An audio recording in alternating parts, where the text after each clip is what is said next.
চলে গেলেন লালন কন্যা খ্যাত লোকসঙ্গীতের বরেণ্য শিল্পী ফরিদা পারভীন। শনিবার রাত 10:15টার দিকে চিকিৎসাধীন অবস্থায় তার মৃত্যু হয়।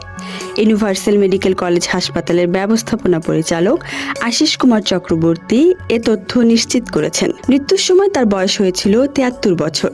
তিনি তার স্বামী ও 4 সন্তান রেখে গেছেন। দীর্ঘদিন ধরে কিডনি জটিলতায় ভুগছিলেন তিনি।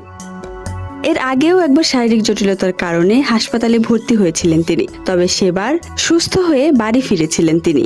গত 2 সেপ্টেম্বর ডায়ালাইসিসের পর তার শারীরিক অবস্থার অবনতি হলে চিকিৎসক তাকে হাসপাতালে ভর্তি হওয়ার পরামর্শ দেন। পুনরায় তাকে হাসপাতালে ভর্তি করা হয়।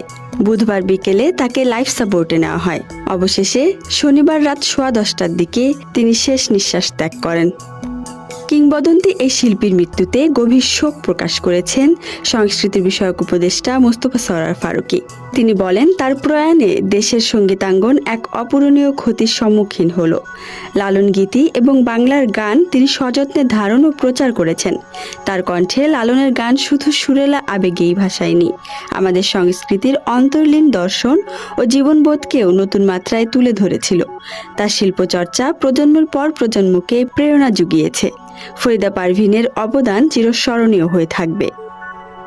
কিংবদন্তি এই শিল্পীর মরদেহ সর্বসাধারণের শ্রদ্ধা নিবেদনের জন্য রবিবার কেন্দ্রীয় শহীদ মিনারে রাখা হবে বলে জানিয়েছেন তার পরিবার।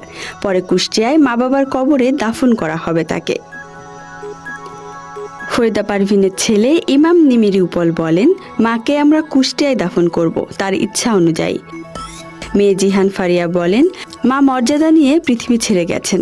তার শেষ ইচ্ছে ছিল কুষ্টিয়া যাওয়ার। বাবা মায়ের কবরের পাশে দাফন করার শেষ ইচ্ছে প্রকাশ করেছেন তিনি। সঙ্গীত জগতে ফরিদা পারভীনের পথ চলা শুরু 1968 সালে। রাজশাহী বেতারের তালিকাভুক্ত শিল্পী তিনি। 1973 সালে দেশাত্মবোধক গান গেয়ে তিনি খ্যাতি পান। পরবর্তী সময়ে সাধক মোকসেদ আলী শাহর কাছে লালন গীতির তালিম নেন তিনি। ধীরে ধীরে হয়ে ওঠেন লালন গীতির জীবন্ত কিংবদন্তি।